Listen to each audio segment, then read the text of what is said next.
I have a question from a DIYer here. Like, why did I dumpster dive? So, hi Brian, I tried to make a coffee table out of a few wooden pallets I found on the side of the road. Not only was I not able to actually make the thing, but now I have carpenter ants. Is there a good place to find discount wood for a cute table?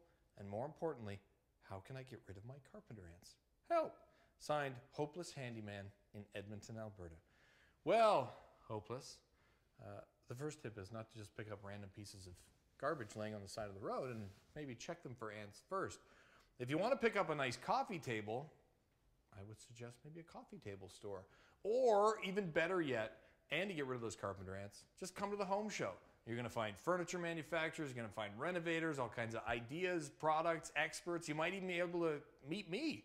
And you'll probably find a pest control expert there as well. So come down to the home show. Solve all your problems. Throw the garbage away.